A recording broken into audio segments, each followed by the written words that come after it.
बिस्मिल्लाहिर्रहमानिर्रहीम। अस्सलाम वालेकुम। अक्सर लोगों का ये मसला होता है जब वो नमाज का वज़ू कर लेते हैं या नमाज शुरू करने लगते हैं या दौरान नमाज उन्हें ऐसा लगता है जैसे उनकी हवा खारिज हो गई या उनका वज़ू टूट चुका है, लेकिन ना तो बदबू होती है और ना ही आवाज़ सुनाई देती है। ऐसी सूरत हाल में उनके लिए क्या हुक्म है? वो ये सोचते हैं कि मैं नमाज तोड़ दूं या दोबारा से वज़ू करूं या फिर दोबारा से नमाज पढ़ूं। तो इस सिलसिले में ये वीडियो बहुत अहम होने वाली है, एंड तक ज़रूर देखिएगा और साथ में मेरे चैनल को भी सब्सक्राइब करें। बहुत सारे लोग इस मसले से दरपेश हैं। उनका ये ख्याल होता है कि हमारा वज़ू टूट चुका है या फिर हम दोबारा से वज़ू करते हैं या फिर नमाज पढ़ना शुरू कर देते हैं। फिर नमाज के दौरान उन्हें ये शक गुजरता है कि हमारा वज़ू टूट चुका है। और बाज़ लोगों को तो इतने वसवसों का मसला होता है कि इन्हें वज़ू से आते हैं कि मैंने ठीक से वज़ू नहीं किया या ठीक से मैंने हाथ नहीं धोया, या फिर वो दोबारा कुल्ली कर रहे होते हैं या दोबारा से वज़ू शुरू कर देते हैं और इन्हें ये शक गुजरता है कि इनका वज़ू टूट चुका है और दोबारा वज़ू करने के और नमाज पढ़ने के चक्रों में लगे रहते हैं। तो क्या इस तरह से नमाज तोड़ देनी चाहिए? अगर ये शक गुजरे कि वज़ू टूट चुका है, वज़ू टूटने का शक गुजरे, तो क्या वज़ू टूट जाएगा, दोबारा वज़ू करना पड़ेगा या फिर से नमाज पढ़नी होगी? इसके लिए क्या हुक्म है?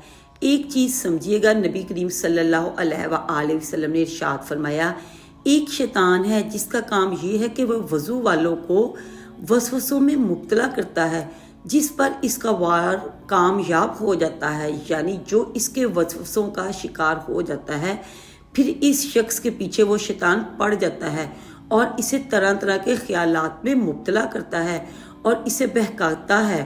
तिबरानी के अंदर एक रवायत मौजूद है कि हज़रत इब्न अब्बास रज़ी अल्लाह तआला अन्हु से रवायत है कि जब तुम में से कोई शख्स नमाज पढ़ता है तो शैतान आता है और इसके मक़द में फूंक मारता है पखाने वाली जगह में, जिससे इसको ख्याल पहुंचता है कि वो बेवज़ू हो गया है, यानी इसका वज़ू टूट चुका है, हालांकि वो बेवज़ू नहीं हुआ होता। तुम में से जो कोई भी इस सूरत हाल से दो चार हो वो नमाज ना तोड़े जब तक आवाज़ ना सुने या बदबू महसूस ना करे, यानी जब तक इसे आवाज़ ना सुने या बदबू इसे ना आए, इस वक्त तक वो अपनी नमाज ना तोड़े, नमाज को पढ़ता रहे। ये बहुत सारे लोगों को वसवसे आते हैं, इसी तरह के वसवसों में वो मुब्तला रहते हैं। इस तरह के वसवसों का जब आप शिकार होंगे तो फिर आपके लिए बहुत ज़्यादा आजमाइश बन जाएगी। जब तक आपको यकीन ना हो जाए, यानी आवाज़ ना सुनाई दे कि आवाज़ खारिज हुई है या फिर कोई बदबू महसूस नहीं हुई, तो आप इस वक्त तक नमाज ना तोड़ें। आपका वज़ू बाकी है और इसी वज़ू के साथ आप जितनी मर्ज़ी नमाज़ें पढ़ना चाहें पढ़ सकते हैं। ऐसा नहीं है कि फ़ौरन से आप नमाज तोड़ दी फिर वज़ू करने लग गए।